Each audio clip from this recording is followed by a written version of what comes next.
Está começando mais um Trilados. Eu sou Ricardo Hirsch, estou com Rodrigo Roenes, Fábio Carvalho e Emerson Gomes, nosso convidado de hoje, um dos principais treinadores da MPR, assessoria esportiva, ex-triatleta profissional, ou como o Fabinho fala, né? Ele era triatleta profissional, porque a gente esteve, né, Fabinho, não é isso? A gente esteve. Seja bem-vindo, Emo. Obrigado por estar aqui com a gente, cara. Obrigado, uma honra estar aqui, Ricardinho, nosso colega de trabalho, treinador também. Aliás, o Ricardinho tem o podcast aqui já tem um tempo, né? E eu falava assim, cara, eu acho que ele não me chama porque ele tá com raiva de mim ou da gente que fica ali no parque, um grudado no outro e se batendo, e os alunos dele com os nossos alunos. Mas não é nada disso, a gente sabe que não. E é uma honra estar aqui, Ricardo.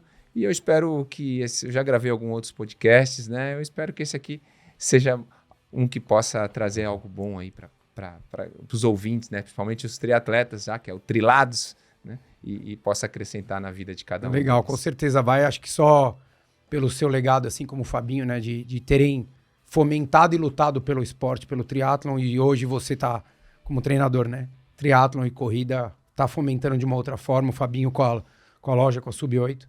Eu acho que, tanto como atleta, como hoje, o que vocês continuam fazendo, é uma coisa bacana demais a gente, né, devolvendo para o esporte o que vocês tanto receberam, né? Acho que todo atleta acho que teria que ter um braço desse, né, Fabinho? Eu acho que é uma judiação a gente não aproveitar tudo que a gente viveu aqueles anos, né? Então, tipo, eu acho uma judiação um Leandro da vida não ser um propagador maior, sei lá, ali, um né, dos caras top da Confederação Brasileira de Triatlo, entendeu? Eu acho você vê lá fora, assim, o pessoal usa muito a mão de obra, né, dos atletas profissionais para você ver o Tindom mesmo continua trabalhando com organização de evento. Então eu acho uma judiação quem simplesmente some do esporte.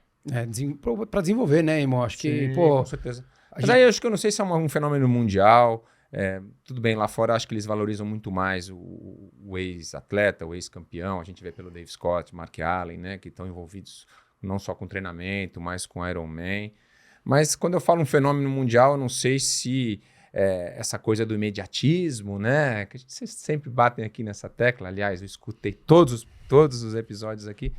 A gente às vezes acaba sendo meio saudosista, né? Mas o mundo mudou, atualmente é isso. O cara ali da esquina que começou a pedalar ou treinar ontem, ele influencia mais do que eu, muito mais do que o Leandro, que você falar para um triatleta, Fabinho, um triatleta agora recente, ele nem sabe quem é Leandro Macedo, ele não sabe que o cara foi campeão mundial, ele não sabe nada disso. Então, na verdade, eu acho que tem alguma coisa errada aí na sociedade, né? Pelo menos é o nosso modo de ver, errado ou não, né? Temos que aprender a viver nesse mundo agora, né? Eu acho que aprender a viver, mas eu acho que é legal quem tem o contato com você, quem tem o contato com o Fabinho, comigo ou com o Rodrigo, mesmo que nós, né, sejamos 200% amador, mas nós levarmos a informação de quem foi quem. Então, eu falar quem foi o Fabinho, quem foi o Emerson, né? O Emerson acabou com a hegemonia de Leandro e Oscar, cara, né? No Troféu Brasil, né? Então, assim, quem sabe disso? Só quem viveu. Quem vai pesquisar? Ninguém. Então, é uma obrigação nossa de usar o microfone, ou seja, eu com meus alunos que fazem triatlon, que correm. Puta, quem é esse cara aqui? Né? Esse cara aqui, foi o cara que, pedalava e corria aqui no maluco, cara. Entendeu? Não tinha o menor cacuete pra corrida, né? Você mesmo fala, né? Fala, e cara, é um cara que performava lá. Então, assim, vamos entender, vamos respeitar quem esse cara é e o que ele fez pelo esporte. Então, acho que começando aqui já o episódio, já dando uma... Não, e o approach do esporte de alto rendimento, a gente só aprende estando ali, entendeu? Ou você aprende como treinador, aprende muito, entendeu? Mas quem passou por tudo aquilo ali, cara, só entende sofrendo, né? Então, ter o Emo ali como referência, né? O Emo me ajudava muito na minha preparação também, nas provas e tal. Ajudava demais, né? Como é que você vê hoje, Emo, assim, o cenário, vamos começar pelo cenário do profissional, né? Do profissional brasileiro, vai. A gente vê aí alguns nomes, tanto da longa distância quanto do olímpico, né? Principalmente se a gente for falar do Miguel, do Messias. Temos ali na longa distância Reinaldo ainda, né, Highlander total, né, um dos maiores nomes, eu acho que da nossa história do triatlon, por tudo que fez e o que é. Sim. Temos ainda ali o Igor, temos aí o Toad, cara... 3 sub-8. 3 sub-8. 4 Ironman. Exatamente. Então, assim, como é que você vê aí o cenário do profissional primeiro, cara?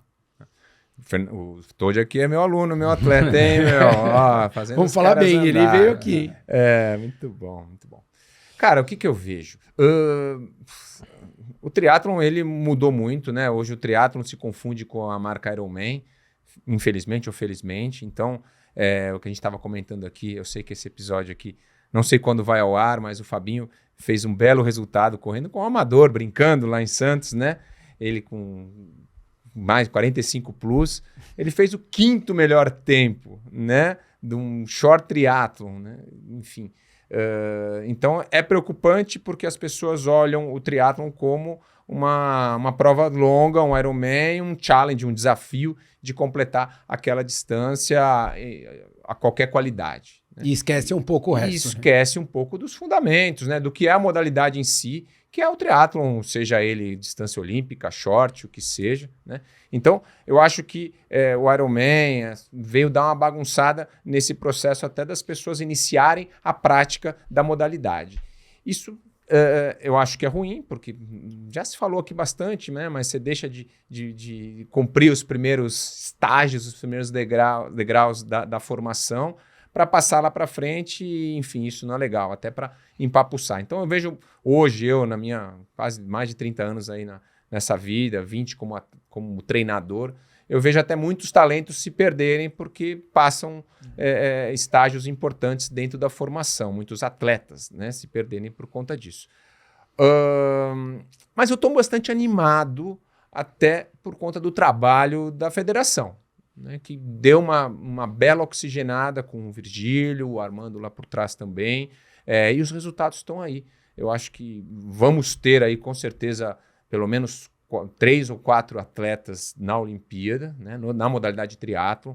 Está aí o Miguelzinho, um garoto novo, não vai ser a última Olimpíada dele, acho que ele vai lá para experimentar. Está aí o Manuel Messias, né, que fez um baita resultado recentemente agora, né?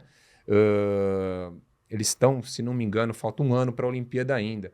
Eles estão em 11º e 12º no ranking olímpico. É muito bom.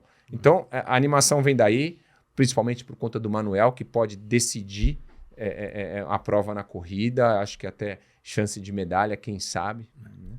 Então, e lógico, no feminino, a Vitória, enfim, a Vitória e a Luísa também estão ali na ponta. Então, a animação, quanto essa parte da formação, eu acho que é plausível. Porque Talvez tenha até um team relay, né? Exatamente. Porque os 4 atletas fortíssimos. Mas você não acha, Emerson, que a partir do momento que o Miguel, o Messias, ou mesmo as meninas, que eles ainda têm alguns anos no circuito mundial, e comparando com a longa distância, você não acha que vai ficar um vácuo na longa distância até eles se decidirem migrar para a longa distância?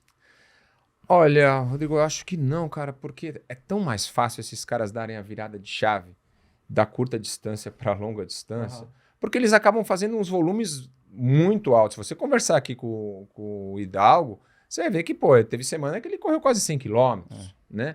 Então, eu acho que é muito fácil. Você pegar teve agora a etapa de Yokohama, né? Que, enfim, que a Jennifer foi 14ª, um belo resultado. O Miguel também, 14º. Miguel também, enfim. Eu acho que se você pegar todos esses caras que estão correndo hoje para 28 alto, 29 lá, o Hayden também, né, que ganhou a prova, para eles correr uma meia maratona, pedalar 90 quilômetros, ou mesmo virar a chave para fazer um Ironman, é muito fácil. Coisa que fez o Blumenfeld. E a transição? Foi o que eles falaram, né? Eles tinham, os dois estavam num ciclo que não precisava pontuar tanto na Olimpíada e eles foram brincar lá no Se aventurar Ironman. ali no O Ironman. problema é o caminho inverso. Exato, o inverso é o caminho é inverso. difícil. Então, vou dar um exemplo aqui. Teve agora, mais uma vez, é atemporal aqui o podcast, mas teve um 70.3 agora nesse último domingo, em Panamá, né? Que foi o San Long que ganhou. Foi na Teve na San Flórida. George e depois o Flórida, não foi isso? Foi na Flórida. E o cara pedalou para 1h52 os 90 quilômetros. Sendo que esse cara nunca passou pelo Olímpico direito, entendeu? Sim. Então, para esse cara nunca mais vai voltar. Poderia ser um baita talento, né? Que não vai voltar mais para curta distância ou para tentar melhorar mais fundamentos que ele poderia desempenhar.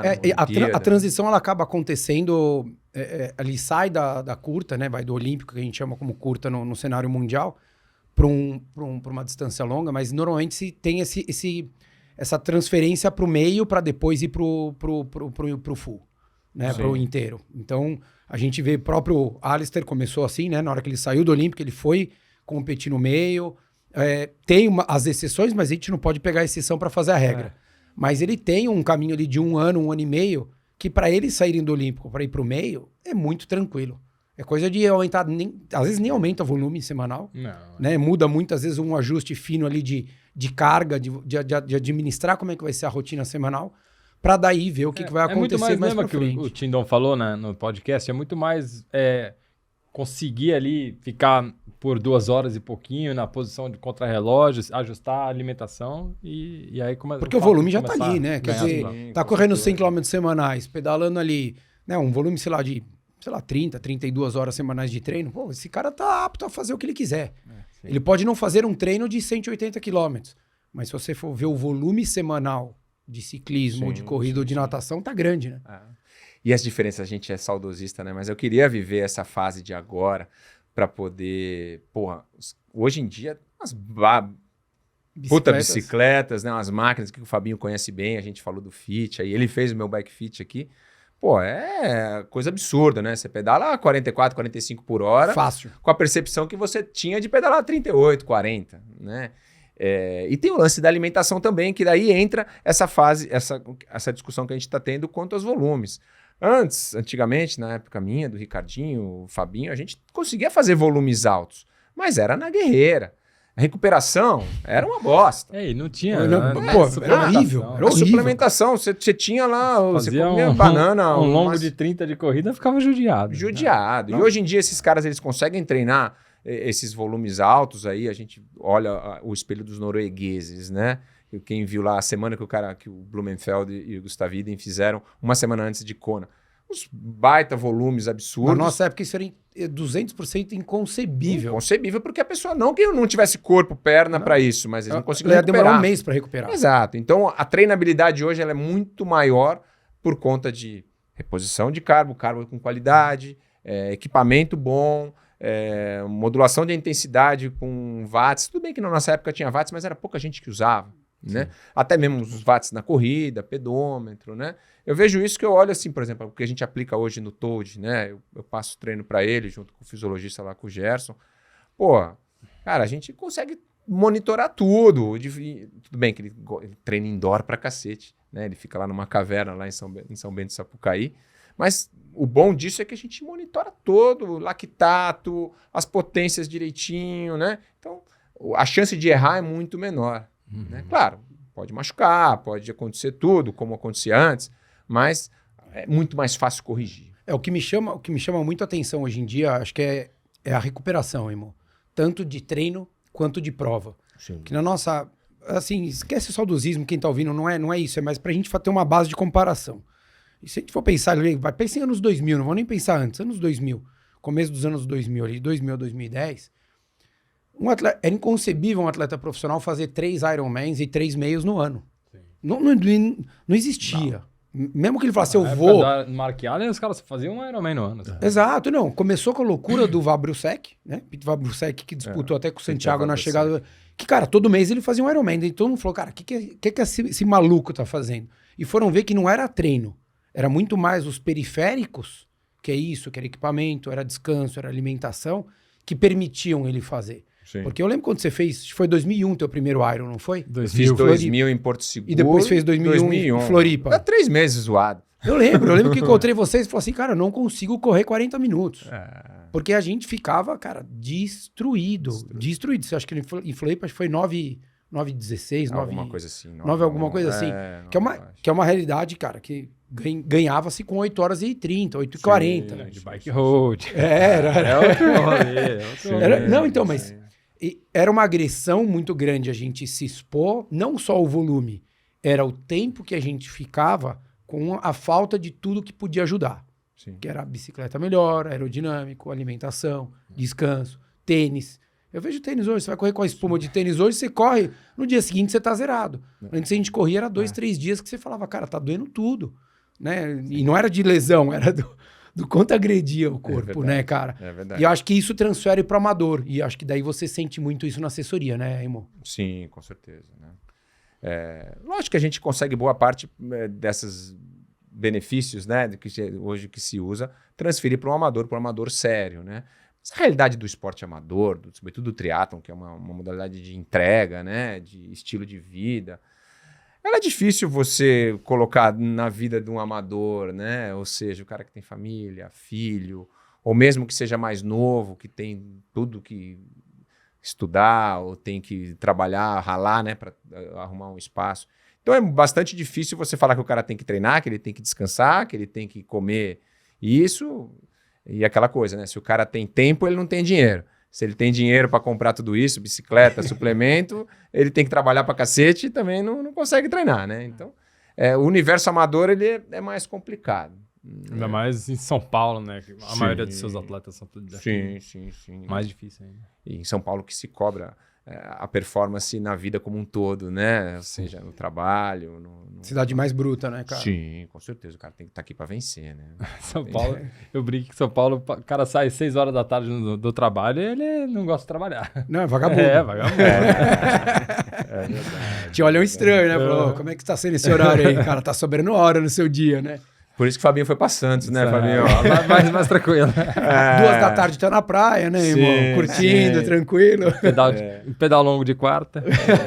De quarta. Wednesday Ride. Né? Amanhã subir a Serra de Mogi. Ai.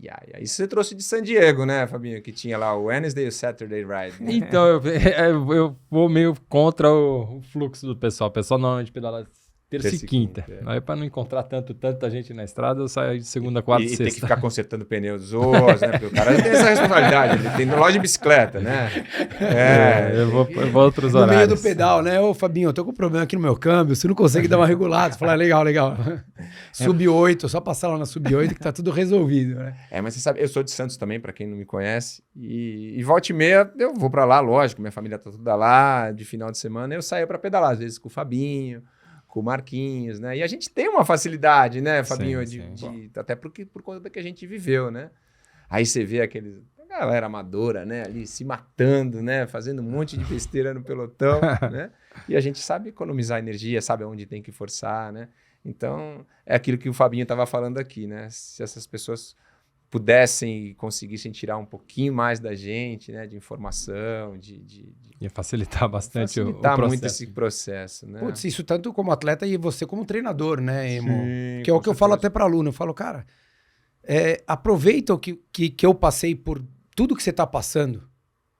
Porque o que eu te falar não é igual pai, né, cara? Diminui o processo. Diminui o processo. Exato. Cara, se falassem para mim o que eu sei hoje, né? Assim, pô, o Emo, com um monte de aluno que ele tem, pode ter certeza que muito do que o Toad faz, 95% é a capacidade do Toad. Mas esse 5% que o Emo pode facilitar pelo tudo que ele viveu, cara, às vezes é o que faz a diferença do cara poder ir além ou não. Sim. E o amador, às vezes, de você conquistar ou de você não machucar, de você não cansar, faz uma baita diferença. Eu não vou falar a palavra aqui que eu gostaria, deixo para outros momentos. Mas... Pô, não pode falar a palavra, porque eu já falei uma meia dúzia não, aqui. Pode. É que eu tenho deve. É que a gente vira... O entrevistador então a gente tem que... referência, né? Mas pode... Mas eu acho que, cara, a gente muitas vezes a gente se via na ciclovia, né? Sim. E a gente via o quanto falta de informação. Eu bato muito na tecla que eu acho que ainda a grande parte dos treinadores não são educadores. Eles esqueceram a formação, né? Que nós somos educadores. Sim. E não é só educador na parte do treino, é educador de postura. Como é que você vê o mercado, irmão? Porque assim, eu acho que é uma judiação as pessoas não terem essa liberdade que eu tenho com você, que eu tenho com o Marcos Paulo, né? A gente falar, se respeitar, de falar, ó, putz, cara, podemos falar isso, podemos falar aquilo, pô, não gostei que você tá aqui do meu lado, pode ficar um pouquinho mais pra lá. A gente sempre teve essa liberdade, mas não existe isso no mercado, praticamente. Como é que você vê isso, cara? Eu acho que rola uma disputa de gerações, né? Eu não sei se essa é a pergunta que você me fez, mas a gente era muito mais low profile, talvez, de conversar, né, do tete a tete, né? Não estava por trás de uma tela de celular ou de um computador, de uma câmera, né? Então, a nossa relação acaba sendo diferente do que as pessoas têm atualmente. Então, esse é um desafio, e até de nós, hoje, treinadores, sabermos lidar com isso, né? Saber lidar com esse tipo de atleta, de aluno, né? Principalmente, mais uma vez, no universo amador, porque, cara, a gente precisa ganhar dinheiro também, né? Então, eu não posso desagradar, entre aspas, o meu cliente, meu aluno, né? Eu dei um exemplo aqui de um aluno meu que 10 dias antes do Ironman, ele falou, vou fazer o Ironman de Floripa que eu ganhei a inscrição. Se eu, na minha sinceridade, eu mando ele para aquele lugar, né? Mas não, o que eu tenho que fazer? O cara me paga, ele me ajuda. Vamos minimizar os danos. Vamos minimizar os danos, né? Eu não vou, enfim, vou tentar ajudá-lo para fazer pelo menos 3 ou 4 treinos chaves agora até o final de semana, para te dar o mínimo de confiança para você largar lá em Floripa, né? Como negócio, eu fiz isso. Mas como um treinador, como um educador, eu teria que falar, não, meu amigo, tchau. Né? Então, existe aí uma briga, não de gerações, talvez, porque esse cara é de uma geração bem anterior à minha, né? Então, ele quer, enfim, desempenhar, pagar uma promessa, que seja, né? Coisa que acho que alguém mais velho não faria, né? Sei lá. Mas e a relação do mercado? Porque eu acho que criou-se uma coisa meio os amarelinhos, Sim. os verdinhos, os azulzinhos, os vermelhinhos e tal. E virou meio time de futebol. E eu acho isso péssimo, cara. Inclusive, fazendo a analogia do futebol, eu deixei de acompanhar futebol porque é chato você conversar com aquelas pessoas que são fanáticas. Então você fala pro cara, pô, eu vi o teu time, perdeu. O Santos perdeu. Eu não tô querendo tirar sarro da tua cara, eu só falei, puta, né, o Santos jogou mal, perdeu o jogo. Não, pá, que é? Ficava aquela discussão que você fala, cara, eu não tô preocupado se você treina com o MPS, você treina no Espadoto, você treina na BS, você treina no Santiago. Sim. Tá todo mundo no mesmo balaio. Tá todo mundo no mesmo, né? Ou só corre, ou faz o triatlon.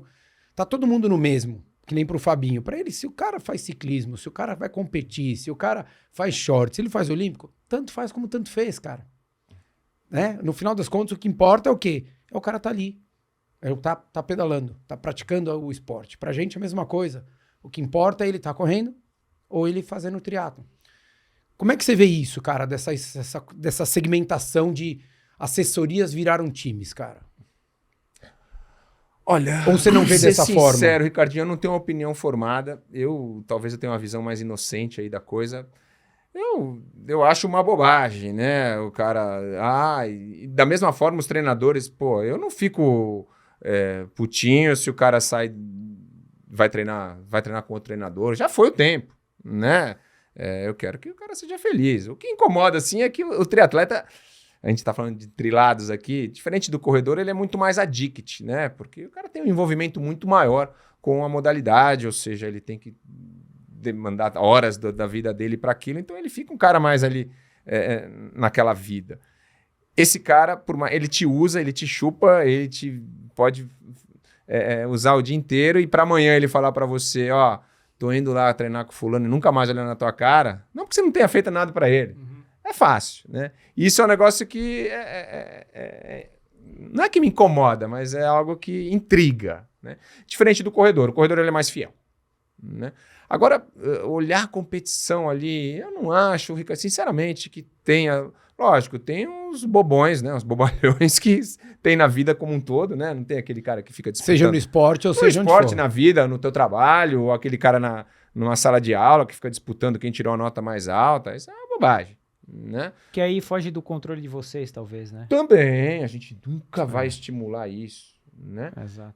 Nunca vai. Agora, olhando como negócio, com certeza o dinheiro está na corrida, né? Então, a gente foi inteligente em um momento, o Marcos Paulo, né, sobretudo, que é o nosso CEO, né, nosso cap aí, ele de dar a virada e investir mais no universo da corrida, porque as pessoas são mais low profile, elas acabam valorizando mais o teu conhecimento, o teu trabalho, né?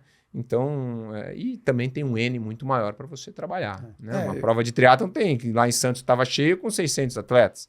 Qualquer prova de corrida aqui, você tem, menor que seja, tem 4, 5 mil pessoas, né? E hoje o polo de vocês é São Paulo. Foco São Paulo. Tem aluno do Brasil inteiro, Fabinho. E assim, um negócio que é interessante frequentam os treinos práticos. 70% dos nossos alunos estão em São Paulo. Um pouquinho mais, né? Isso é um número que faz tempo que eu não olho esse número, mas no último ano, basicamente, foi isso. Desses, cara, que frequentam algum treino prático, são 40%. Né? Então tem muita gente que está à distância. Você percebeu essa mudança no cenário pandemia, Emo? Porque eu te falo, por exemplo, pela Personal Life. A gente percebeu que o nosso número de alunos não diminuiu nem na pandemia nem depois, cresceu, mas a gente percebe que eles estão menos nos treinos coletivos, porque eu acho que eles entenderam que eles não precisam pegar o carro ou a bicicleta e ir até tal lugar para fazer o treino. Sim. Né? Então, assim, não justifica o cara andar 30 minutos de carro para ir até a USP, para fazer um treino de 1h20 e voltar mais meia hora. Ele fala, pô, demorou 2h20 para eu fazer um treino de 1h20. Vocês perceberam isso também na assessoria? Fato. Vocês viraram rápido na chave para os treinamentos indoor, né, Sim, né, sim. Duas coisas aí. Eu acho que desde o advento do GPS, né, que as pessoas... A gente que treinava na Guerreira antigamente, você tinha marcações na rua, ali na USP. Eu cansei de ir na madrugada, já fui até preso lá, na época do Pão de Açúcar, de pintar marcar o quilômetro. Marcar o quilômetro, enfim. O GPS deu uma libertada nas pessoas, seja de correr, de pedalar, de fazer qualquer coisa num percurso onde que você não precise ter marcações, enfim. Sim.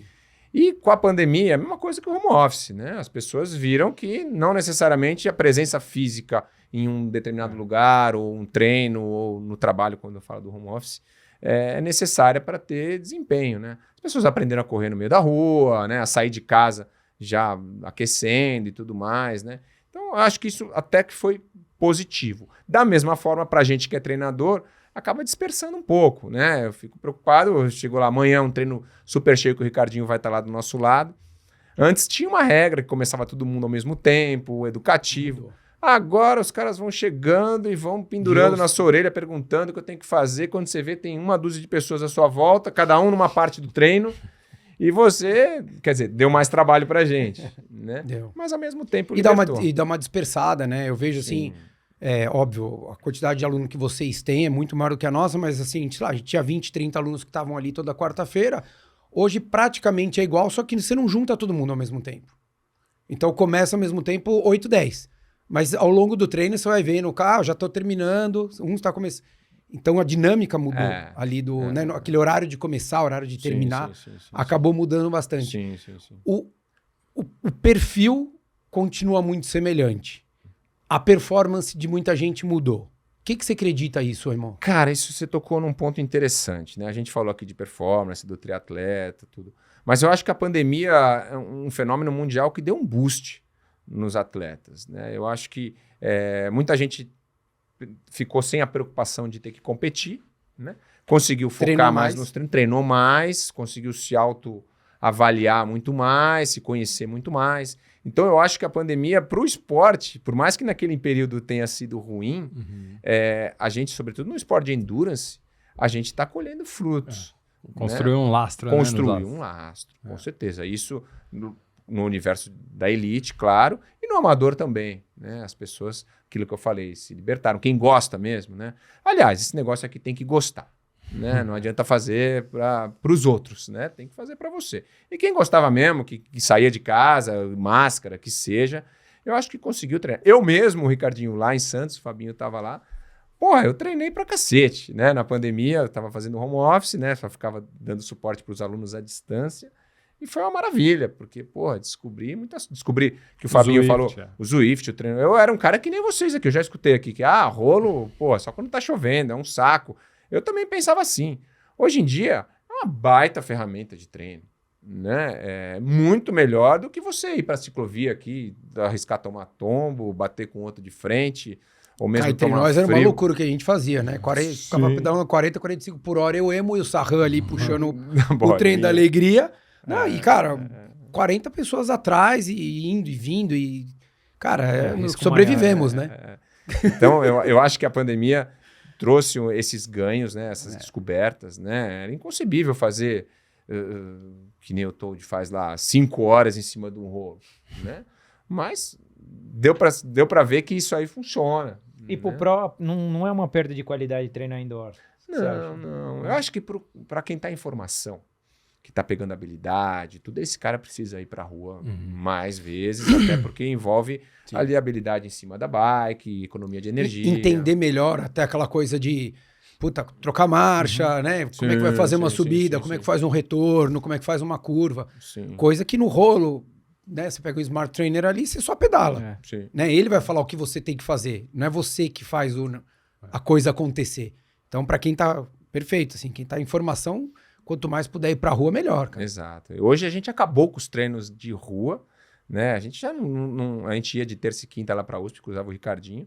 Hoje só estamos no indoor, no indoor que eu digo, no virtual, e funciona muito bem, né? Hoje de manhã, 6:30 da manhã começou o treino. Eu acordei 6:10, comi um negócio, já estava montado, um canal de voz que a gente vai falando e vendo as pessoas no Zwift. E acabou, você não precisa enfiar um monte de roupa, gorro, Passar frio. luva, passar frio, né? Muito mais seguro. E fizemos uma baita Ninguém série. cai, né? Ninguém cai. Se cair, né? não machuca muito, porque vai Não cair do fura rolo pneu. só, né? Exato. Então, isso fruto da pandemia. Né? Até para eu, que sou 50 anos, eu tô aqui, hein, galera? Até para eu que tô mais velho, mudei aí meus paradigmas, né? Sobre essa tecnologia. Eu acho que isso foi um diferencial bastante para o ganho de performance como um todo. Como é que você vê essa loucura aí que a gente falou? A gente fez um episódio falando do doping, do Chartier lá, do Colin. Enfim, profissional, cada um faz o que quer, vocês dois foram profissionais, vocês sabem, hoje foi a vida inteira, continua sendo e será, né? O profissional sempre vai ter um outro que vai buscar isso daí, mas no âmbito amador. A gente, não sei se você viu o episódio que a gente falou, eu falei, pra mim o amador, cara, eu quero mais é que ele se lasque com relação ao doping, porque isso não vai mudar nada, é 200% ego. Como é que você vê, irmão? Porque a gente falou lá no episódio, né? A gente que, puta, o profissional, de fato, é uma pena, porque pro esporte, o esporte perde. Tanto os atletas quanto a modalidade esportiva, seja ela o triatlo, o ciclismo ou qualquer outra modalidade. Mas pro amador isso acaba existindo, vai continuar existindo. Mas eu queria saber a posição Emerson, como é que você vê isso, cara? Eu até, você quem quiser escutar, eu gravei com o Café com Tri lá com o Wagner, com o Serginho, e a gente falou bastante sobre isso. É ridículo, né? É uma forma de você roubar, burlar quem toma doping, né? Seja amador, profissional. Mais grave ainda, claro, o profissional que ganha dinheiro com isso, né? O amador, ele tá lá, que nem você falou, para tirar uma foto e tirar a onda dos amigos. Mas, na minha visão, é roubo, né? É você usar de subterfúgios que não deveria. Agora que tem pra cacete. Tem muito, né? Hoje em dia, qualquer nutrólogo, qualquer desses médicos, oftalmo, né? Não, vou te colocar um chip aqui que vai ter não sei quanto de testo, outro vai por um GH. Os caras têm amador usando EPO, né? Que é em subdose. Ou seja, não é, que falam que não é arriscado, mas que tem um ganho de performance, né?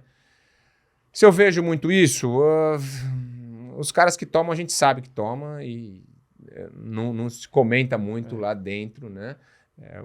Até porque não vale a pena perder muito tempo com isso ali no nosso trabalho. Sim, que aqui a gente tá num bate-papo, enfim. Sim, com certeza. Homens, assim, mulher, um monte, né? Mulher agora com essa desculpa do chip, né? Que todas elas têm endometriose, estão entrando na menopausa e querem parar de menstruar, né? Então, enfim, tem essa desculpa boa aí. Não, vamos regular as taxas e tudo mais, né? Tem o tal do gelzinho, né? De testo. Isso aí brincadeira, é protetor solar, né? A galera. Todo né? dia tem que passar, né? Todo A dermatologista dia tem que passar. passou. E o que intriga é que, porra, os caras não estão tendo a performance que deveria com essas merdas todas, né? Pô, Toma e não vai, caramba, né? tá aqui o Fabinho fazendo 3º lugar lá em Santos, o 5º tempo. Que vergonha, hein, Fabinho? Tomando cerveja lá, que eu colo na loja dele sábado, depois do expediente. Que toma uma dúzia de cerveja. E, enfim, quer dizer... pra quê, né, Rodrigo? Pra quê, né, Ruenis? Eu acho que é uma coisa tão boba, né, cara? Mas enfim, cada um acaba fazendo então, o que quer. Eu acho que o grande desperdício é não tomar cerveja, né? O Ri falou puro ego, mas será que agora, que nem com certeza, talvez um ou outro vai agora em vésperas de Ironman Brasil, mas será que não é essa ânsia de repente o amador querer porque quer classificar para um mundial? Quer ganhar do amiguinho. Não, tá cagando. Quer ganhar do amiguinho. Eu acho que se pode mostrar, ser um outro pra tirar- pegar vaga, mas assim, a grande... Porque o problema é o seguinte, né, cara? É igual halterofilista. Você fala, pô, mas esse cara toma bomba. Então, mas ele treinou pra fazer aquilo. Ele não vai ter 50 de bíceps sem treinar.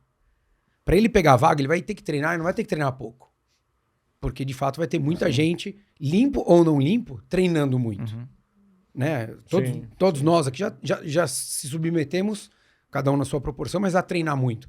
A gente sabe o quanto é difícil você evoluir, a gente sabe o quanto é difícil você performar. E a gente consegue identificar, eu e o Emerson ali parado, olhando o treino de todo mundo, a gente olha, a gente sabe quem tá passando para um lado ou para o outro, que tá na base do treino, ou tá na base do treino com veneno. Cara, não... Até pelo histórico, né? Uma coisa é você ver o emo lá com 50 anos. Eu tô magro, tô treinado, mas, pô, esse cara tem um histórico. Exato. Agora você vê um cara que há 2 anos atrás tava numa lama Fazia uma desgraçada. meia maratona para 1,30 e agora tá correndo para 1,15. Aí tem alguma coisa diferente, né? Ou mesmo coroa mais velho, mais velha, né? Desempenhando. E aí não é só isso, né? É treinar, trabalhar, fazer tudo, né? Alguma coisa tá diferente. Porque, cara, nós sabemos, nós como treinadores, e o Fabinho que foi o atleta profissional, ele sabe, cara, o quanto demora para você evoluir. Sim. É uma construção, né? A gente falou aqui com o Ciro, ele falou, pô, são 30 anos fazendo triatlon, cara. Né? Fabinho, desde que começou até hoje, deu 30 anos um pouco mais até, né, de triatlon, não é isso, Fabinho? 93. Maio de 93. Pô, 30 anos praticando. Tudo bem, ele não continua evoluindo porque ele também chegou no ápice, o profissional, assim como você, né, amor, sabe? Mas a gente sabe o quanto demora pra você sair ali num 10K de 42 para 37. Você fala, cara, tem gente que não vai chegar nunca. Sim. Ao natural tem gente que não vai chegar nunca. Né? Como treinador a gente pode falar. E daí, de repente, essa pessoa chega em 6 meses e fala, pô, peraí, eu tô aqui 2 anos pra me matar, pra ver se eu consigo chegar perto do que eu já fui. E daí... É aquela coisa da sociedade imediatista, né? E outras pessoas não se conformam de ter a sua prateleira. Cada um tem sua prateleira. A prateleira do Blumenfeld ou do Kipchoge é diferente da minha, que é diferente do Ricardinho. O Ricardinho se matando a 2,36. Quanto você fez lá, 36. Ricardinho? 36. Pô, baita resultado, hein? Cara, desse tamanho que eu digo, com essa idade, depois de tanto tempo, tantas lesões, fazer isso, né? Enfim, é outra prateleira, né? Diferente do cara que faz 3 horas e meia. Mas minha primeira maratona foi 25 anos atrás, né?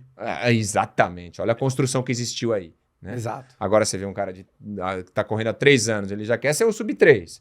Depois ele já quer entrar no grupo lá do MPR do sub-240. Mas por quê? Porque ele acha legal.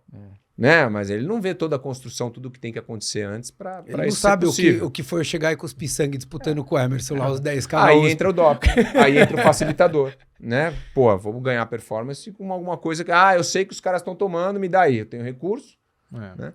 Não dá nada, né? Vem aquele papinho, né? Não dá nada, tal. Todo mundo toma, o médico falou que é tranquilo, tal, não sei o que lá. Agora, essa história da subdose de EPO. Que nego toma, não é nada, isso aí, pô, não tem essa. Pô, mas é doping, cacete. Se é sintético, Lógico. é doping. Né? Que nem os caras tomavam do ciclismo lá, o Lance Armstrong, das transfusões de sangue. É o meu próprio sangue. Mas é doping, você tá usando um subterfúgio, né? Você tá injetando alguma coisa... que não é do seu corpo. Já foi do seu corpo, não é mais. Mas entendia-se que isso não era, né? Mas e acaba, de fato, mudando e é uma outra realidade. Né? Você tira o amador, que tem uma progressão que é diferente, porque o amador e o profissional, independente do volume de treino, cada um tem uma capacidade. É o que você falou, a prateleira de cada um é uma. Sim. Né? Então, cara, o profissional é um cara diferente. Vocês dois, vocês têm uma capacidade genética, uma capacidade atlética diferente, independente. Se eu treinasse o que fosse, eu nunca seria um Emerson ou um Fabinho. Não, mas é verdade. Não, é isso, eu acho que é essa consciência que todo mundo tem que ter, irmão. E não é de se colocar abaixo de ninguém, não, mas é você saber que, assim, podia treinar e ser um cara bom, mas eu nunca ia ser um Emerson, nunca ia ser um Fabinho. Assim como o Fabinho nunca ia ser um Blumenfeld. Não é só de geração. A barriguinha ele já teve. Não, agora você não tá mais, cara. Quando a gente começou a gravar o Trilados, quem tá na dúvida, assiste lá o primeiro episódio, o segundo episódio do Fabinho. Ariane que me motivou. Aí ele tava me inspirou. Ele tava com um papo aqui, assim, ó. Ele tava aqui, assim. Ele não podia baixar, ele tinha que ficar assim pra falar, ó. Você se via acima do peso, assim, Fabinho, ou não? Sim, muito. Muito, mas não tava nem aí. Mas o Fabinho, na época que ele foi pro Pinheiros, tudo aqui contando, que entrou no projeto olímpico, ele passou uma fase complicada, porque ele sempre teve uma estrutura pesada, um cara forte, um cara de força, né? Ele nunca precisou fazer treinos eu acompanhei, lógico, a carreira dele, nunca precisou fazer treinos de força para ter força, né? Algo nato dele. Isso demanda mais massa muscular, sempre foi um cara mais pesado. Mas nesse período aí de que ele precisava ficar leve para correr um 10 mil bem, ele ficou até meio anorexo, né, Sim. Fabinho? Com essa preocupação com peso, Sim. que não deve existir, cada um tem a sua característica. Né? Blumenfeld veio pra mostrar isso. Exatamente. Porque o cara corre nos 10, nos 5, nos 42. Enfim. Não, você vê, mas, cara, muita gente, né? Tipo o Joe Skipper. O Joe Skipper, porra, corre a maratona aí pra 12,30 e pouco e pesa 80 quilos. Cara. Olha. Pesa 80 quilos. Eu acho que é entender ali o equilíbrio entre peso e performance, né? Sim. Porque você também não adianta você ficar Até esquálido a e você hora não que conseguir começa performar, né? Sim. Até a hora que começa a perder, né? Porque eu acho que usou-se muito exemplo de que eu falo, né? Algumas exceções para se fazer a regra, né? Então se pegou alguns modelos ali do final dos anos 2010 ali que tinham atletas muito bons que eram muito magros, mas por constituição. Se você for pegar até um pouco antes ali, um Faris Al-Sultan, que era extremamente magro, mas ele tinha uma estrutura. Sim. Ele era longilíneo, mas ele era um cara mais estreito. Ele era tipo um Frodeno da vida. Né? Então daí pegava e falava, não, todo mundo tem que ser desse jeito. Sim. Todo mundo tem que ser isso. E Na realidade não é. Principalmente a gente falando de um triatlon. Se a gente for falar da corrida, é diferente. Porque a corrida é só aquilo ali, reto, você não precisa nadar, você não precisa pedalar, é só o correr. Daí, de fato, a relação peso-potência, ela é única. Mas na natação, a relação peso-potência é a peso-potência mais o quê? O que o seu corpo vai exercer ali no empuxo na natação. Sim. Né? Mesmo na bike, né? Se você não Exatamente. é a tua natureza ser tão magro, você perde força. Exatamente. Eu fiquei magro, assim, a minha constituição é até um pouco mais forte, aqui falando de mim, né? O podcast é comigo aqui. Mas eu procuro ficar magro, que é um negócio que eu escuto bastante aqui de vocês, é por conta de dor, de lesão. Porque, cacete, eu pelo menos sofro demais, porque é o que você falou aí. A gente tem motor, Fabinho, né? Tem um VO2 bom. Isso é nato. Então, a hora que você começa a treinar, você vê que vai desenvolvendo, a coisa vai ficando mais fácil, só que a carcaça tá gasta. Até por conta O pneu tá careca. O pneu tá careca. Até por qualquer garoa já desliza, né? Exato. Até pelo tanto de coisa errada que a gente já fez lá, que a gente gastou de uma forma errada. Muito tempo de uso, né, Muito tempo de uso, né? Então é um saco, né? Porque você começa a render, a evoluir, tudo, daqui a pouco começa a sentir, aí eu tenho artrose nos tornozelos, isso. E quando se está mais leve, essa sobrecarga diminui. A prova maior disso com relação à lesão, quando a idade chega, é o Cameron Brown. Pode ver que ele sempre ele tá sempre recuperando de alguma lesão. Ele tá com 50 ou 51. Claro, imagina. E ele já é Highlander, né? Como profissional, exato. Sim. Mas, sente, né, com a idade. Quando você começou? Cara, minha primeira prova foi 31 de janeiro de 1989, o primeiro triatlon em Caiobá. 89. Caiobá? 89, foi a primeira prova. Eu lembro que a gente recebia... eu vi um folder numa bicicletaria lá em Santos, no italiano. Olha, triatlo, não sei o que, eu era da natação. Puta, que legal, vamos fazer. E eu sei que a gente foi para Caiobá, eu e um amigo meu da natação. A gente foi de ônibus, com a barraca de camping, tinha 16 anos, a gente ia viajar. Era muito mais liberto, né? Imagina tua mãe deixar um moleque de 16 anos pegar um ônibus interestadual para parar em Matinhos, porque Caiobá... eu fiquei num camping em Matinhos, lá, montei a barraca, uma chuva desgraçada, um dia antes da prova, entrando água na barraca, a bicicleta caindo em cima da gente, e fomos lá. E foi a primeira prova. Caiobá perdeu, né? É engraçado como essas provas perderam um pouco o brilho. Na verdade, né? não, cara. Caiobá, o que acontece? Cara, Virou muito os regional, né? paranaenses, os paranaenses, eles se inscrevem em massa. Mas eu então tô a dizendo prova- como perdeu pro Brasil, né? Porque eu acho que de uma forma geral, porque eu lembro, cara, saía ônibus, a gente alugava ônibus aqui, tipo, semi-leito, todo mundo metia a bicicleta embaixo e saía todo mundo Mas junto. acho que era a mesma tribo, né, Ricardinho? E era falta, acho que, de prova também, né? Tinha menos prova e era assim, eu conheci o Ricardinho, que ele estava nas provas de Santos, ele estava em Caiobá, ele estava em Pirassununga, então eram os mesmos. Hoje, acho que tem mais gente praticando, então se divide um pouco mais, né? Então você tem mais provas, é claro. Então algumas delas perdem o brilho que tinham antes, por não juntar todo mundo que era Porque bom, essas né? provas que tem Caiobá, né? O circuito era, né? Internacional, em fevereiro, Caiobá, semana seguinte. primeira etapa do troféu. Tinham 3 etapas na época no ano, né? Sim. Uma que era já mais no meio do ano, e daí uma no final do ano, dezembro.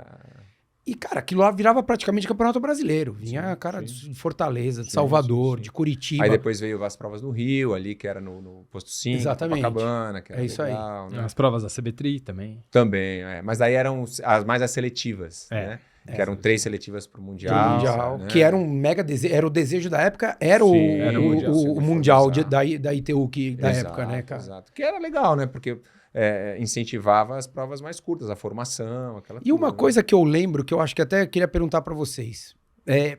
Na época, o brasileiro classificava para o Mundial. E eu lembro que para você classificar para o Mundial, era até o 3º colocado da categoria. Ou 10% do tempo do primeiro. Então, por exemplo, se o primeiro fizesse 1,55, você tinha 10% do tempo até você poder classificar. Então, se você fizesse 2,22, 2,20, você não classificava, mesmo que você fosse o segundo. Mesmo que você fosse o segundo, perfeito. Mesmo que você fosse o Pelo segundo. nível técnico, justo. Exatamente. Eu acho extremamente justo. Vocês não acham que isso também teria que ter, por exemplo, nas provas longas? Sim. Porque assim, vai fazer uma prova. Mas daí deixa de ser comercial, né? Para o organizador vender, colocar mais Então, gente. você respondeu a minha pergunta, é isso. Lógico, Você acha que né? Mas lembra no olhar Troféu pro- Brasil lá em Santos, quando tinha short, aí o Olímpico era só para usar Elite Amador, tinha o Elite Amador, mas né, você a tinha que ter um transição. índice, Então né? é um índice. para poder fazer, que era legal, né? O núcleo teve uma visão ali de dirigente, né? De formação. Lógico que depois abriu as pernas, porque... Mercado. Tinham o 15 mercado- pessoas largando no Elite Amador, e daí ele falou, vamos pôr 150. Exato, vamos fazer dinheiro aí, né? Mas enfim. Eu acho o seguinte, tipo, pra fazer Floripa e tal, mas eu acho que Kona tinha que ter um cut-off ali. Então, Entendeu? Tipo, um cara com pro Mundial, 30 né? anos em Mundial em Kona não pode fazer abaixo de 11 horas. Entendeu? Tipo, uma pessoa de 70 anos, beleza, né? Daí você põe lá às 17 horas. Mas, começa...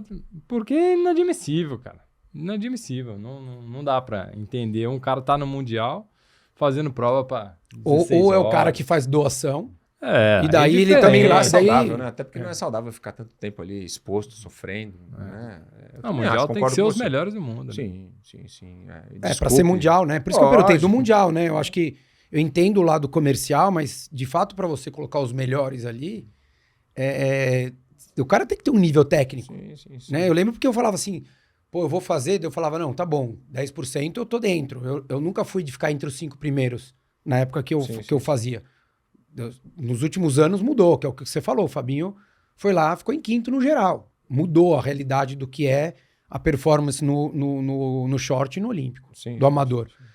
Mas existia essa preocupação, você fala, cara, eu tenho que treinar, não dá pra eu chegar lá mais ou menos e vou pegar a vaga pro Mundial. Tanto que quem ia, performava. A gente tinha brasileiros performando, mesmo no age group, no Mundial. Sim. Hoje a gente não tem, né? Será que isso não é sei lá, cara, uma maneira de você falar assim, vamos levar a turma legal, vamos fazer um... Hoje você não vê mais ninguém falando assim, quero ir pro Mundial da ITU. Sim. Antes era o que existia, em paralelo com o da Ironman, né? Era um processo assim, todo mundo falava, pô, queria, teve Cancún. Cara, tiveram provas épicas ali cara, e dividia, né? Porque daí era o profissional num dia, o amador no era outro. muito legal. Quais mundiais você fez, mesmo? Cara, eu fui pra Cleveland, fui pra Cancún, fui pra Nova Zelândia, lá pra Wellington. Cara, assim, entre indas e vindas, eu corri 7 anos no circuito mundial. Né? Alguns Pan-Americano. Pan-Americano, alguns fazendo o principal, a prova principal, né? Que era o mundial. Outros não. Mas era uma época boa, né? Uma época que foi controversa, porque quem estava à frente da federação era o João Calazans, um baiano lá, que, enfim, cheguei até a ir para Brasília lá depois, porque disse que rolou desvios no Indesp, mas ele, na época, ele fomentou bastante o esporte, ele colocou investimento ali, tanto que a gente, viajava de classe executiva, uns 2 ou 3 anos a gente viajava de classe executiva, né? A frescura, é justo, né? O cara faz diferença. o país, né? Então, um terninho, né? Com o brasão da federação, meio ridículo, né? Mas foi algo que deu um boost. Mas eu acho legal, cara. O Manzan tem esse terno até hoje. Não, mas um negócio que está se fazendo agora, que ficou um tempo sem fazer, que foi a possibilidade de você treinar com os melhores e estar com eles. Então, quando você tem dinheiro para investir tudo, você permite que o atleta não vá lá só fazer a prova. Ele vai antes. Eu lembro uma etapa que pegava as etapas da Oceania ali, pegava Hobart, Sydney, Nusa. A gente ficou fora lá na Austrália, a gente alugou uma casa lá, né? Ficava Leandro, Manzan, todo mundo. E a gente treinando com os melhores, né? E comendo, dormindo e treinando, né? Então você viajava para ir para as etapas, tudo junto. Isso deu, pelo menos para mim, deu uma melhorada, cara. Eu era um cara, por exemplo, na ITU, lá eu corria para 34 alto, 35. Eu cheguei nessa etapa de Sydney, que eu corri lado a lado com o Miles Stewart, que foi campeão mundial, eu corri para 31,50, né? Lá na Austrália, né? Então, fruto do quê? Dessa integração. Então, isso é essencial. Investimento público ou de patrocínio é essencial para você ter o desenvolvimento do atleta. Intercâmbio, né? Intercâmbio, perfeito. E na época tinha assim, que San Diego era era a meca do triatlon na época, mas não era um negócio que era organizado como, por exemplo, hoje é Boulder, ou como você tinha aqueles momentos de falar, vai ficar todo mundo 20 dias treinando junto lá.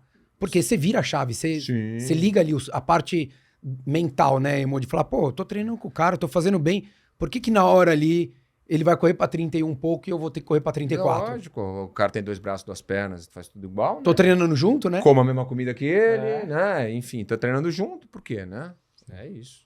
Que legal, cara. Eu acho que faz falta um olhar, o que você falou, independente dos problemas, o Calazans, ele foi um cara que investiu. Sim. Óbvio, poderia fazer diferente? Poderia, mas é muito fácil a gente também ficar de fora apontando o dedo do que pode ser feito na vida dos outros. Né? A gente não tá ali pra saber. Fala, o que você ia falar? Mas agora eu acho que estamos tendo sorte por conta disso, porque voltou um pouco, não voltou os desvios, mas voltou uma visão de federação voltada para isso, para ter a galera competindo, treinando lá fora, com os melhores, né? E o resultado tá aí, né? Você acha que é o olhar do ex-atleta ali, do Virgílio, do Armando? Você acha que isso ajuda a fomentar isso? Sim, porque eles sabem a real necessidade. Sim. Né? Por mais que passaram lá Carlinhos, passou Calazans, tudo não eram, apesar de poderiam estar bem intencionados, é diferente da visão que eu, com o Fabinho, ou que o mesmo Leandro, que faz falta, né? A necessidade, né? Eles veem a necessidade do atleta. Né? Exatamente. É outra coisa. Eu acho que ser ex-atleta e ter tem que ter visão de gestão também. Não adianta só sonhar, né? Sim, só querer proporcionar a coisa, mas não entender do dia a dia, que é uma entidade que demanda um dia a dia ali, né, cara? Sim. E o Virgílio, para quem não sabe, né? A gente falando aqui de pessoas... Virgílio Castilho, medalhista no Pan-Americano, um dos grandes nomes ali da década de 90. E o cara super gente boa, do bem, né? Inclusive tá convidado, né, para vir aqui. Ele e o Armando. Agora intimou. Essa parte tem que ir pro corte. Faz esse vídeo aí, tá, Gabriel? Pra gente poder mandar pra ele. Você tá tão quietinho, me pergunta alguma coisa, fala alguma coisa, caramba. Não, dessa época que você corria o circuito mundial com o Leandro, com o Manzan, o Mansur também? Mansur também fez parte. O Mansur, ele estava antes que todo mundo e continua até hoje. Do que você competiu nessa época, entre Pô, eu sei que talvez eu vou te colocar numa fogueira, mas entre Claro. Leandro e Manzan, quem você acha ali pra você no mais circuito completo mundial, mais em completo? termos de cabeça e é o Leandro, claro, né? Porque ele fazia tudo certinho, né? Eu cansava de ficar no quarto com ele lá, dividindo ele meditando, né? Regulando a bicicleta. O Manzan, apesar de ser um baita motor, uma baita condição, sabia competir também, porque era sério, era um cara bastante agressivo, né? Em competir. Às vezes ele competia até melhor do que treinava. Mas ele sempre foi doidinho, né? Comia besteira, né? Eu lembro que eu ia pra casa dele lá em Brasília às vezes, a gente, porra, à noite era pizza todo Não, dia. e mesmo... Né? Não dá, hoje em dia, né? Não permite isso. Não permite, o cara é campeão que tá disputando o circuito mundial. Às vezes eu falo com ele pelo Instagram e ele mesmo fala, a rebeldia dele atrapalhou ele. Em muitas Quando ele ganhou aquela situações. etapa do Japão, a primeira coisa que ele falou, beleza, agora eu posso comprar minha Asa Delta. É verdade. Era uma época onde o mundo permitia, entre aspas, um não 100% comprometido ou 100% de profissionalismo. Sim. Né? Hoje em dia, se você fizer isso daí, cara, Porque talento igual tem milhares agora. Exato. Talvez num futebol, num esporte que pareça que o talento faça... Agora num esporte de endurance, né? Treinar, né? Não tem E jeito. que depende só dele, né? Depende Porque uma só coisa dele. quando você tá num time que depende mais gente, um mesinho você tira o pé, não treina tão bem, beleza, alguém vai cobrir a sua. Mas na hora que é você com você mesmo ali, não... Ô, Emo, e por que você parou tão cedo? Cara, eu acho que a gente... Aquela coisa, treinava muito errado, empapuçava, né? E foi uma experiência também que eu fiz 2 faculdades. Eu fiz a faculdade de Direito, depois eu fiz Educação Física. E eu sentia que eu já não estava mais curtindo aquela vida de treinar o dia inteiro. Né? E eu apareceu uma oportunidade aqui em São Paulo, né? Que era junto com o Marcos Paulo, que era para tocar o Pão de Açúcar Clube. E aí eu falei, cara, eu tô aqui com 28 anos. Não sei se eu tô afim realmente de passar por esse dia a dia de treinar, competir, ficar no final do ano tenso para renovar patrocínio. Acho que está na hora de trabalhar, né? De trabalhar, de fazer dinheiro, de depender do não corpo. ser atleta, né? Não depender do corpo. Aí foi quando eu vim para São Paulo e acabou que foi nesse projeto Pão de Açúcar, que foi um sucesso, né? A gente entrou lá com o PA Clube, né? Com 170 funcionários, colaboradores treinando, a gente saiu de lá com 3.000, né? Então, isso me catapultou aí para virar sócio do Marcos Paulo, hoje na assessoria, e a gente está aí até hoje, né? Não me arrependo, acho que de ter... Me arrependo não, mas eu não sei, naquela época eu não tinha tanto recurso para eu tentar continuar e desempenhar. Naquele momento você enxergou que era o caminho certo. Ô, Emo, a e ser naquela seguido. época, os anos 90 ali, o patrocínio era bom, né? Pra vocês, cara. E premiação de prova. Era bom assim. Eu fazia conta, até porque me enchia o saco. Porra, você fez direito, tudo, vai fazer concurso, alguma coisa assim. Eu lembro que eu equiparava o salário de um juiz, era a mesma coisa que eu ganhava, né? Por mês de patrocínio, né? Então sei lá, 30 pau no valor de hoje, 30, 40 pau no valor de hoje, né? Então era bom. Tinha época que eu tinha patrocínio do Pão de Açúcar, Calminex, Speedo, Reebok, né? É diferente de hoje. Eu vejo porque eu tenho atleta profissional que eu cuido. Pô, os caras ralam, né? Se não é essa lei de incentivo mesmo, o Toad. Exato. Que tem projeto incentivado, os caras estão na roça, né? Então a gente pegou uma época boa do triatlon, uma época que não existia tantos esportes desafiadores ou que chamavam tanta atenção. Não, e premiação de Internacional do Santos. Tinha né? premiação. Era com outra. certeza, né? Era outra realidade, né? E olhando só pro Olímpico, né? Exato. Era isso para ser o atleta olímpico. Sim, Não era nem falando de sim, distância sim. de... Tinha. Era o Eu acho que eu já falei em outro Não, podcast, então, mas eu lembro que eu fui uma vez, uma época que era, não lembro que ano que foi, internacional, eu fui terceiro e pagava em dólar, cara. Eu saí com um bolo de dólar, que no outro dia eu fui comprar uma moto, tipo estilo Manzan, né? Eu comprei uma Asa Delta, eu comprei uma moto, fui lá na casa de campo, pô, aceita dólar pro cara? Sim, era uma Saara. Pá, tá aí, ó. Acho que foi $3.500, eu ganhei $6, $7 mil, né? Então era diferente, né? Dava para viver. Põe 3.500 naquela época, você coloca hoje aí quase 10. Exatamente. Estamos falando de 20 e poucos anos. Não, Sim. Aquela época era Eu não bom. sei como é que tá a premiação, mas acho que a gente não vê isso no Ironman Brasil hoje, não sei. Acho que é $4.000, né? Pro primeiro. Então, olha a diferença. É diferente. Quem sabe essa PTO aí, que eu acho que é uma revolução. Puxa, tá jogando a barra pra sim, cima, tá quem jogando sabe, a barra né? pra cima, quem sabe, né? Esse fato de Marcas premiar. queiram entrar, porque eu acho que o grande ponto é esse. Eu acho que as grandes empresas enxergarem Porque como tinha um potencial. patrocinadores, né? Patrocinadores não só de marcas esportivas, né? Tinha uma Bliss, tinha Sandal, tinha... sim, porra, A Track tinha- and Field, na época do Troféu e do Internacional, por muitos anos. A Né? Speedo ficou muito tempo. Sim. Né? Tiveram Pão de marcas que não eram nem açúcar, só ligadas ao esporte, como o Fabinho falou, que estavam lá. Que eu acho que Porto Seguro patrocinou durante uma época. Né? O quanto a Unimonte investiu ali em atleta, em equipe. O em dinheiro tudo, né? existe. Eu acho que deu uma pulverizada. Pulverizada para outras Tem mais modalidades, oportunidades. para os amadores bombados, né? Para o influencer. Sacanagem, coitado. Para os influencers aí, tudo. Então, o dinheiro existe, né? Mas ele deu uma pulverizada.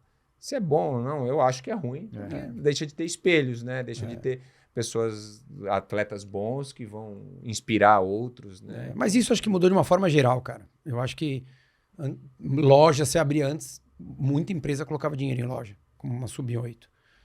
Né? Colocava produto, mas colocava loja, fazia a coisa acontecer, porque eu acho que era uma conquista de mercado que tinha que se existir. Nas assessorias esportivas, mesma coisa. Toda marca que entrava vinha com dinheiro vivo como patrocínio. Hoje são, acho que 2 ou 3 assessorias que tem isso. O resto é material. Não, mas é Olha verdade. essa Jabaê, mano. Não, mas é verdade. mas a gente é tem que real. valorizar mesmo a Adidas que tá lá e coloca dinheiro. Porque a grande maioria hoje quer oferecer só produto. E daí, na hora que você fala pra marca que você vai pagar conta de luz ou funcionário com tênis ou com camiseta, ele fica olhando pra tua cara, mas fala, isso daqui é trabalho. Né? Então, assim, o mercado tinha que ser conquistado naquela época e hoje poucas empresas se enxergam como um potencial de você estar muito mais próximo e ativando. E, de fato, isso faz diferença, porque quem não é visto não é lembrado, já começa, né, um velho ditado que a gente ouve desde que a gente era criança. Né? Então, acho que o mercado mudou de uma forma geral, não só para os atletas profissionais, mas de uma forma geral para o triatlon. E, infelizmente, deu uma caída.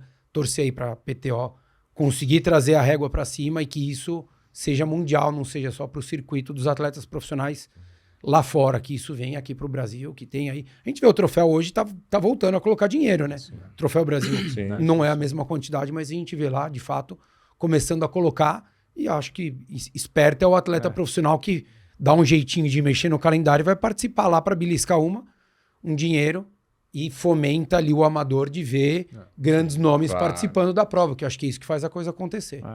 Né? Emo, brigadão, cara, por ter vindo. Obrigado por dividirmos o espaço, treinos e tudo mais. É verdade, tamo junto, né? Lesões, né? A gente se cruza lá também na clínica, né? Pô, cara, direto, eu olhava o MLR, Ricardinho, tá doendo aqui. Tá fazendo tô o quê? Laser? tá. Não, tô fazendo ultrassom, não, tô fazendo... Eu já tô na reza braba, vejo galinha, já mato, já levo pra esquina, já jogo os milho ali, faço macumba. O que der, a gente tá fazendo pra melhorar. Obrigado, Mas obrigado pelo espaço, mais uma vez é um orgulho estar aqui conversando com vocês. Gente nossa, né? Gente que a gente convive, gosta. E espero que tenha acrescentado aí para quem teve paciência de escutar até o final. E quem não teve também, a gente está lá na MPR, está aberto aí a receber atletas, alunos e crescer, né? Exato. Obrigado, valeu, Fabinho. Valeu, obrigado, Rô. Obrigado aí vocês que estiveram conosco. Esse foi o papo com o Emerson Gomes, um dos principais treinadores ali do grupo da MPR, que está com o Marcos Paulo, Fábio Rosa, César, enfim, companhia limitada lá. Quem quiser saber mais, só procurar a MPR ou ali no Instagram, ou procura o Emo direto, ou Marcos Paulo, que daí vocês vão ter todas as informações possíveis e imagináveis. E se não der certo, vai na Personal Life. Estamos do lado se também, tiver muito, qualquer coisa. Se o telefone der estiver muito ocupado, lá, é isso aí. Pode ir lá. É isso aí. Obrigado. Valeu, galera. Obrigado. Um abraço.